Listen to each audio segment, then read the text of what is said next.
Rekan-rekan mahasiswa, selamat datang di modul ketiga pengenalan komputasi. Hari ini kita akan berkenalan dengan sebuah istilah baru ya, atau sebuah skill baru yang bernama computational thinking.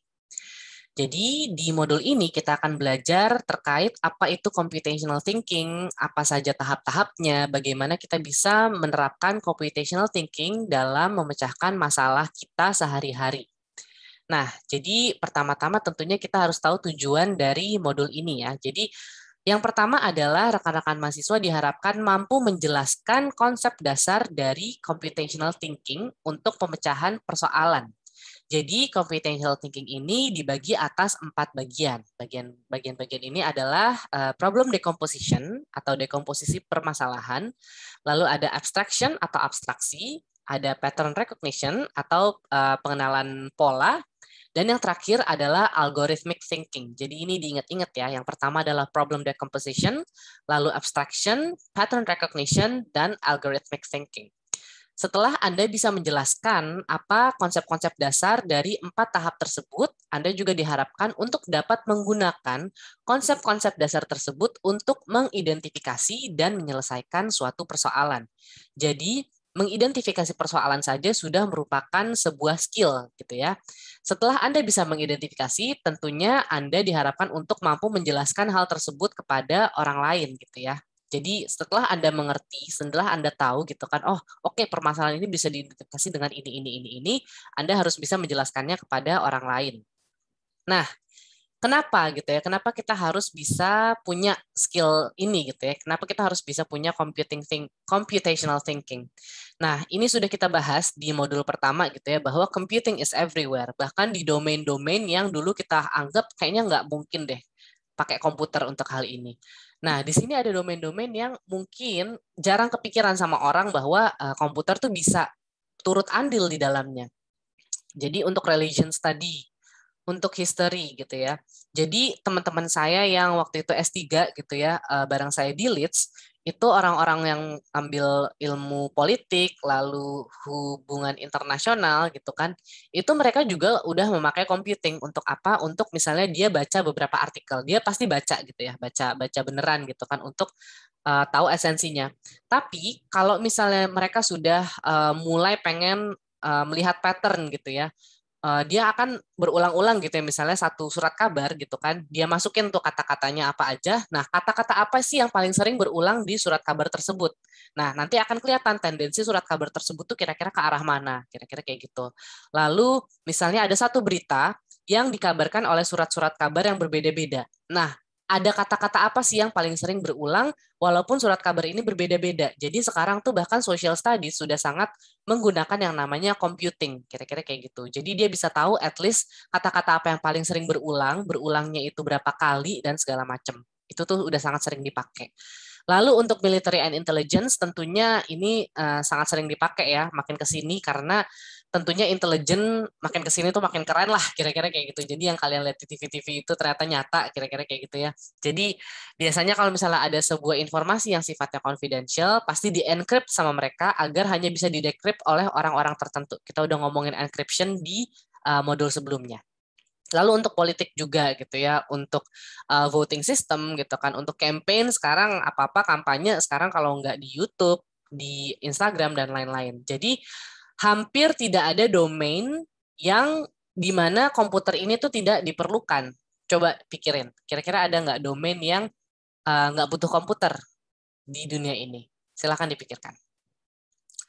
Lalu kita akan bicara terkait bagaimana kita bisa berpikir dari data masuk ke informasi, lalu ke knowledge atau ke pengetahuan hingga akhirnya wisdom gitu ya. Wisdom tuh bahasa Indonesianya apa ya? Kayak kebijaksanaan lah ya kira-kira. Nah, kita akan bermula dari data.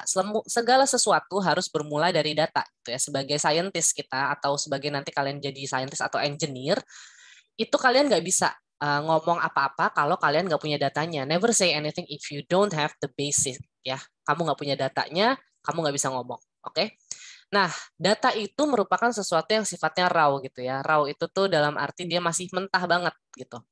Jadi Misalnya kita sekarang ngomongin rambu lalu lintas dalam arti lampu merah gitu ya. Kalau bahasa Inggris kan traffic light ya. Kalau di Indonesia udah lampu merah aja tendensinya. Nah, jadi kalau misalnya pertama datanya adalah dia lampunya jadi merah gitu ya. Informasi yang diberikan lampu merah ini apa sih gitu kan ya. Nah, artinya apa gitu.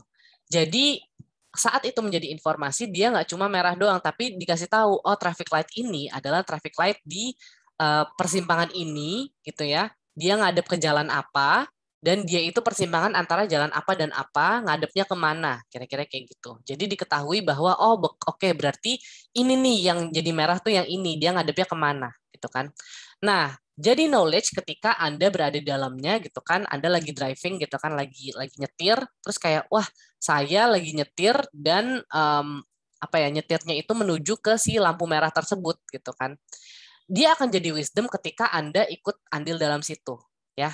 Jadi oh merah berarti I would have to stop the car gitu kan.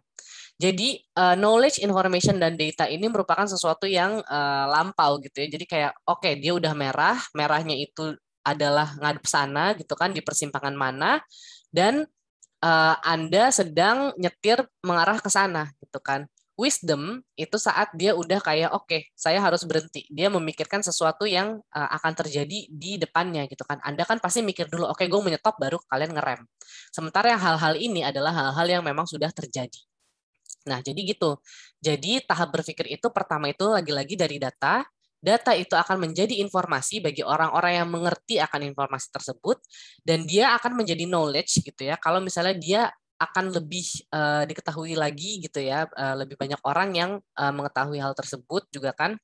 Lalu dia akan jadi wisdom ketika Anda tahu apa yang harus dilakukan terhadap knowledge, information dan data yang Anda miliki.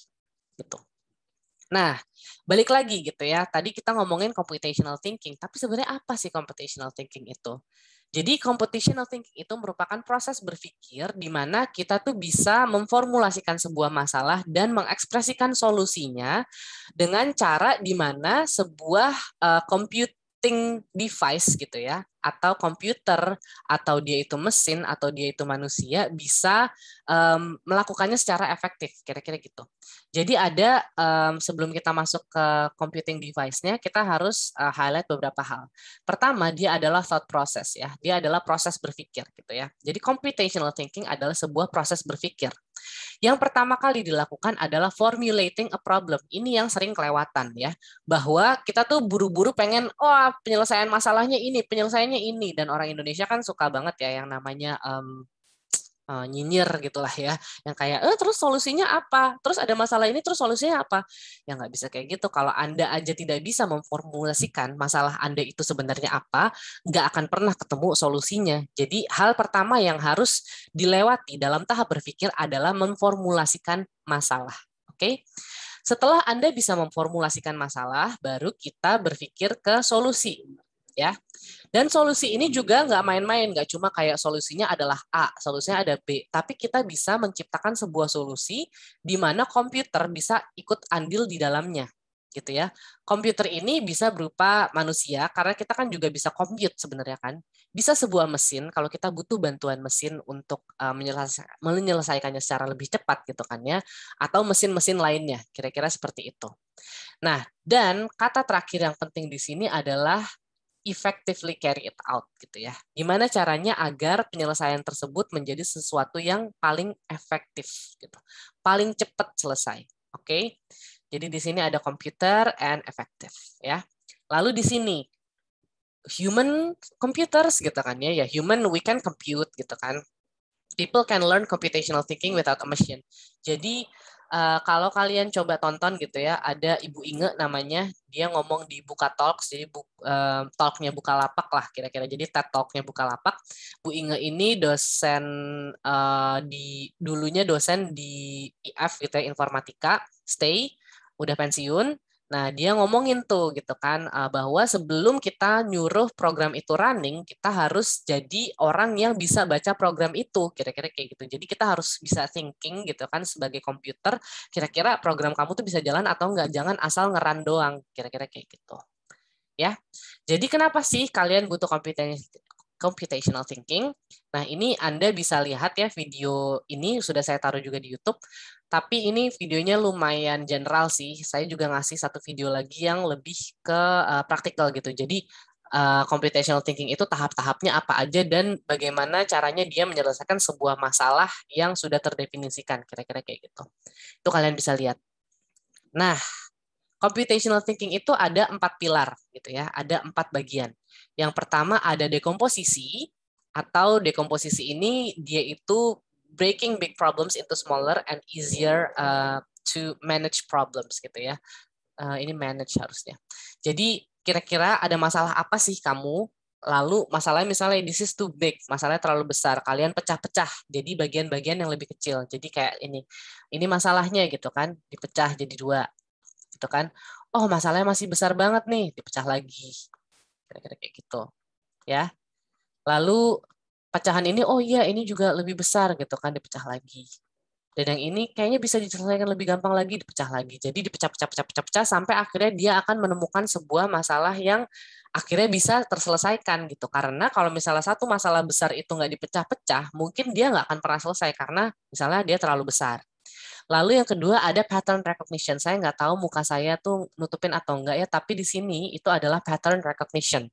Jadi kita lihat ada nggak sih repeating sequence. Jadi urutan-urutan yang kira-kira, oh kok ini berulang ya?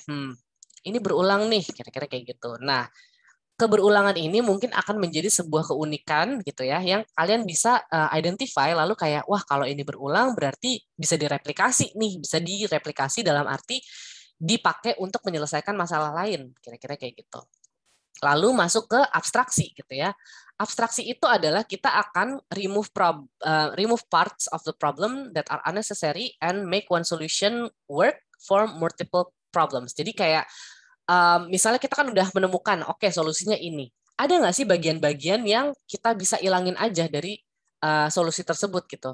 Kenapa dihilangkan? Sebenarnya bukan dihilangkan dalam arti biar hilang, nggak penting atau gimana, tapi lebih kayak makanya judulnya adalah abstraksi gitu ya. Jadi kayak oh yang ini nggak terlalu penting, kita singkirin aja deh karena untuk di tahap ini kayaknya yang hal kecil tersebut tuh bisa di-neglect lah, bisa dilupakan dulu. Jadi kira-kira kayak gitu. Nanti kita akan bahas lebih lanjut di tahap abstraksi ya.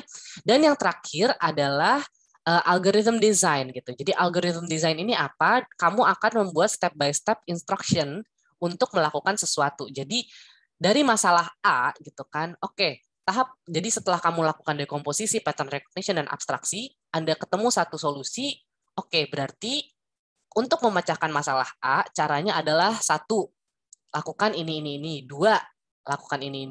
Tiga, lakukan ini. Jika ini tidak terjadi, maka ini. Kira-kira kayak gitu. Jadi Anda berpikir secara algoritmik.